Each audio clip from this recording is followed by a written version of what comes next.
이런 심한 평발이 있는 분들이 바로 후경골근이 늘어나기 좋은 조건이 되고요. 근데 오늘 제가 한 번에 이런 걸로도 되나 하실 정도로 족저근막염을 완전히 없앨 수 있는 방법을 알려드리도록 하겠습니다.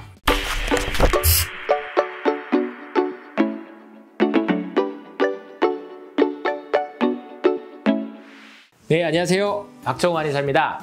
이번 주제는요, 족저근막염이에요. 보통 이제 30대 이후에 남자고 여성이고 족저근막염으로 고생하시는 분들 정말 많습니다. 특히 이제 전형적으로 분석하기에 이제 아침 첫발을 디딜 때 통증이 있는 것을 족저근막염으로 많이 보기도 하는데요.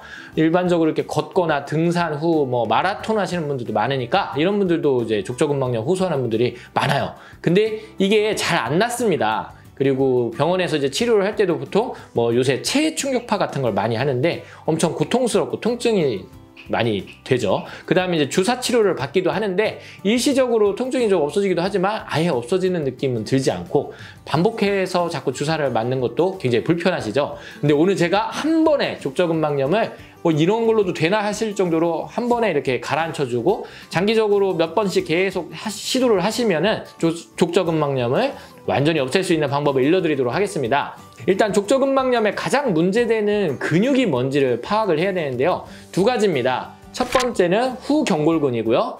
두 번째는 장지굴근이에요. 이 후경골근과 장지굴근은 이 종아리의 뒷부분에 존재하고 상당히 속에 존재하는 근육이에요. 그래서 이 후경골근은 이 발을, 이게 이제 오른쪽 발인데요. 발을 내측으로 구부려주는 역할을 합니다. 이걸 이제 내번 또는 내반이라고 하는데요. 내반 시켜서 발바닥이 안쪽을 보게끔 만들어주는 역할을 하는 거고요. 장지굴근은 이제 지라는 뜻이 발가락이라는 뜻인데요. 아래쪽으로 구부려주면서 발가락까지 구부리는 역할을 해줍니다. 그래서 후경골근과 장지굴근은 대체적으로 발을 안쪽으로 모이게 만들어주는 근육인데 이 근육이 자꾸 스트레스를 받는 상황이 자꾸 반복이 되면은 이 후경골근에 의해서 족저근막염이 유발되고 악화될 수가 있는 거죠. 이 사진을 보여드리면은요, 이 보시면은 굉장히 심한 평발이잖아요. 심한 평발이죠. 엄지발가락도 꺾여있는 무지외만증도 보이고 있고요. 이런 심한 평발이 있는 분들이 바로 후경골근이 늘어나기 좋은 조건이 되고요. 이런 분들은 걸을 때마다 발이 안쪽으로 쓰러집니다. 그래서 제가 이제 발목편, 지난번에 올려드렸던 그 발목편에서 설명을 자세하게 했었었는데요. 그걸 한번 좀 참고해 보셔서 이렇게 발이 밀리는 평발 형태가 되면 후경골근이 자꾸 늘어나고 장지굴근에 압박이 생기면서 발바닥에 통증을 느끼게 되는데요. 실제 사례를 보여드리면 이분은 이제 성인 남자분이시고 이분이 실제로 족저근막염으로 내원을 하셨던 분인데요. 자, 이 그림 한번 주목을 해주시면 좋겠습니다. 뒤에서 서서 봤을 때 아킬레스건이 꺾여 있는 것을 관찰을 해보실 수가 있고요. 아킬레스건이 꺾여 있는, 원래 이렇게 일직선으로 돼 있어야 되는데 안으로 쓰러지면서 꺾여 있는 걸 관찰할 수 있고, 발바닥을 만졌을 때 발바닥의 공간이 많이 줄어든 걸 볼 수가 있죠. 이런 분들은 매번 하루에 2000에서 3000걸음 최소한 걷는데 걸음을 걸을 때마다 자꾸 이렇게 안으로 쓰러지는 거예요. 그러면서 후경골근과 장지굴근이 늘어나는 그런 텐션을 받게 되는 거죠. 이분에게 이런 이제 깔창, 제가 전에 영상에서 설명을 드렸던 건데요. 이 발이 쓰러지는 것을 족골 뒷부분에서 여기서 세워지게끔 여기서 쐐기를 하나를 받쳐준다고 했었죠. 이것만 껴줘도 더 이상 아킬레스건이 쓰러지지 않게 자세를 잡아주는 걸 볼 수가 있는데요.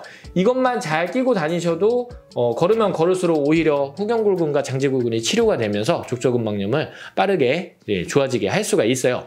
지금까지는 사실 전에 올렸던 내용과 대동소이하고요. 저는 이번에 오늘은 이 장지굴근과 후경골근은 직접 마사지할 수 있는 포인트를 알려드려서 족저근막염으로 고통받는 분들 매일매일, 특히 저녁 때 자기 전에 한번 해보시라고 오늘 준비를 해봤습니다. 자, 보여드릴게요. 자, 족저근막염 쉽게 할 수 있는 마사지 방법인데요. 자기 전에 하는 게 좋거든요.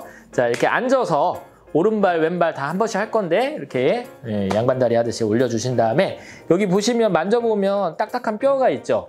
이게 바로 경골이에요. 경골.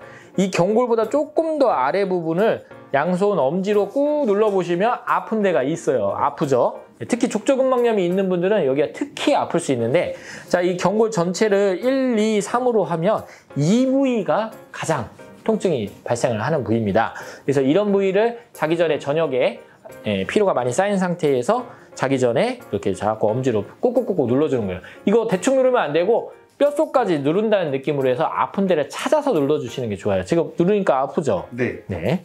그래서 좀 더 아픈 데를 찾아서 이 부위랑 저는 이 부위가 아프네요. 이렇게 풀어주면 아까 말씀드린 후경골근과 장지골근은 직접 마사지를 해줄 수 있는 부위입니다. 자, 반대편도 한번 해볼까요? 경골보다 조금 더 안쪽을 뼈 밑으로 집어넣는다는 느낌으로 엄지로 풀어주시면 그 부위가 제일 아파요. 네, 이쪽 이 가운데가 제일 아파요. 네, 세게 누르는 건가 모르겠는데 제가 한번 눌러보겠습니다. 네, 요 정도 눌러줘야 상당히 아프죠? 네, 요 정도 눌러줘야 됩니다. 자, 이렇게 자기 전에 하시면 될 것 같습니다. 보시다시피 이 장지골근과 후경골근은 직접 마사지 할 수 있는 이 포인트를 매일 특히 주무시기 전에 하루 동안 이렇게 걷고 나서 다리에 피로가 많이 쌓여있는 자기 직전에 약간 꾹꾹꾹꾹 눌러서 통증이 생길 때까지 하시라고 제가 말씀드렸는데 그렇게 하시고 나서 충분한 수면을 주무시면 다음날 한결 나은 느낌을 받을 수 있을 겁니다. 자, 족저근막염에 대한 오늘 제 영상 도움이 되셨다면 구독과 좋아요, 알림 설정 부탁드립니다. 감사합니다.